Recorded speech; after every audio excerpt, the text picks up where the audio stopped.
Hello friends, and welcome back to my channel. Today we're going to look at a bunch of different things, but I thought I'd start off with some of my holiday decorations. I thought everything turned out so fun and happy this year that I thought I'd share it. So most of my Christmas decorations I sold before moving, and this is the first year in my house. So I waited a long time. I thought maybe I just wouldn't even put up decorations this year, but I got to one weekend in December and I was like, I really want Christmas decorations up. So I got everything out that I had left, put it all up. It just wasn't very much. So I went out and thankfully it was 60% off at Hobby Lobby and Michael's. So I went and got some stuff from both and did some really fun decorating. Also, I got these fun twinkly lights. I think the company is called Twinkly, and you can use your phone and take a video of the lights, and it tracks which light is each one, and then you can have really cool patterns and stuff. So I have this fun pattern going on that I like, but you can change it to just about anything you like. So those are really fun. I have them hanging down in front of my windows, and every night I just really enjoy them. Now let's move over to some other sewing projects. On this, it's going to be a blanket, and I'm making it for my dad. I'm going to embroider his name. So the last clip was from a couple weeks ago on my last video. I wanted to show you kind of what has happened since then. So I took the top of the blanket material. I ended up using two different materials, one here that you're seeing, and then one like faux fur. The faux fur got everywhere, so I don't know if I'd work with that again, but it is really cozy. Anyway, I'm embroidering here for the very first time using the base hoop on the back, and then I'm centering where I want my design on the top. You will see, I'll show you the exact names in just a second, but I'm using two different stabilizers, one which is a cutaway on the bottom, and then one which is a wash away stabilizer on the top. And the top one is just so, since there's a little bit of a pile to the fabric, I wanted to make sure that the letters floated above as opposed to kind of getting into the fabric. So I went ahead and put this on my embroidery machine. Oh, here you can see Polymesh OESD is the company, OESD. It's an Oklahoma company, so all for that. Then Aquamesh on the top. Here you can see me embroidering it. I did not get a very good video, so it was quick. Then I'm going to take off the hoop, which is really easy, just unscrewing it a little bit, and then it pops right off. So on the back I just cut with some shearing scissors, and that's all. Everything else it'll just get sewn in. On the front I'm going to cut it down, and then I dunk it in water. The water I then threw outside so that it wouldn't clog up my drain or anything like that.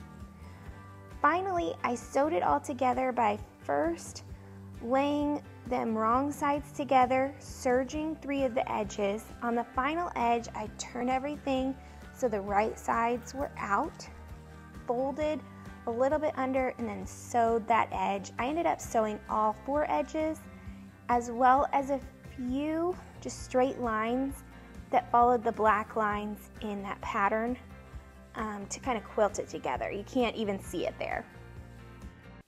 Here is a bathrobe that I'm going to embroider my sister-in-law's initials into. This project is very similar to the last one. I'm using fusible woven though on the bottom side, so that afterwards, after I embroider it, I'll cut the fusible down, and then I iron the fusible to the bathrobe. Additionally, one thing I did differently was I used this safety pin that was kind of the idea center of the K that I was going to embroider on. So that worked out really well. Once I got everything aligned, I just took it off and then hooped it. So here we go. I'm going to start this program so you can see I have her initial K for Kara. I didn't think I could do all 3 of the letters in her name, her initials, but the K I thought would fit really well and would look pretty. So here we go. I sped up the video a little bit, but even still it went super quick. So next I'm just going to unhoop it and cut down the fusible and aqua mesh. This here you can see is the aqua mesh, and then on the back I used pinking shears again, and I ironed after you don't see it, I didn't video it, but I ironed that down to the bathrobe, so hopefully it won't irritate her skin, but it'll keep that K nice and standing up for a good long time. And here you can see me just using some water and soaking off the aqua mesh. Then I dumped this water outside because I didn't want it clogging up my drain. But the K embroidered beautifully and it looks great. Here I have some leftover fabric and some new fabric. I'm going to definitely make a skirt for my niece out of this one. And if I have enough extra here, I'll make her a skirt or a shirt or something like that out of this fabric. I was able to make a skirt out of both fabrics. I just did a simple half circle, maybe even a little bit less than a half circle for both the skirts. They were super easy, turned out so cute. I did have to piece a little bit on the orange, but just on the back, and then I used my cover stitch machine to do the hems, and they turned out great, and she looks so cute. A little tiny pants pattern for my nephew. I'm gonna make him some pants out of remnant fabric that I have after projects for his birthday/Christmas present. Now he is very well loved and has more toys than he could ever play with. So I'm not being a mean aunt by not getting him a toy and just making him some pants, because he needs pants because he's a skinny little fella, but he's kind of tall. So this will actually be really helpful. And I'm a little worried that this blue fabric might be slightly girly for him, but I figured it's so comfortable that he can just wear it at his house as like PJ pants. I ended up creating 2 pants that are PJ pants, one out of the white and one out of the blue. They ended up looking so good on him. I need to add a little bit more to the waist because he's gotten a little bit bigger, which is great, but he just looks so handsome. He's such a cute little guy. I love him so much. Then I have this skirt that's so close to being finished. I just need to finish it up. Basically about 2 minutes up here and then the hem. I finished up this skirt. It turned out pretty cute. The one thing I don't love is the white swash across kind of my lower belly area. I didn't place the pattern very well, and so I don't love that. But I did use my new cover stitch machine to hem the bottom. I made a couple mistakes, but I think those are my mistakes as opposed to the machine's mistakes. See here, you can see that white band that I'm talking about. It just, and the blue and orange slashes don't help either. The vest that I showed y'all last time, I've gone ahead and cut the end, so I just need to finish up the end. Which I did with my new cover stitch machine, and it went really smoothly. You can see I made some updates from doing the hem on the skirt, which worked out great. All in all, the vest is now a good piece of clothing, and I like it, so that's exciting, of course.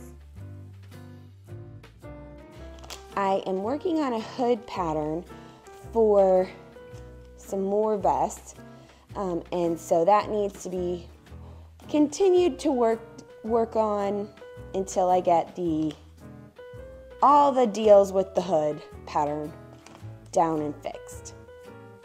I worked on the hood made 2 mock-ups, and I think I'm ready to try it on an actual garment now. So you can see on the right side, that's the side I made up to dates to, and this is the second trial, so we'll see how it goes soon.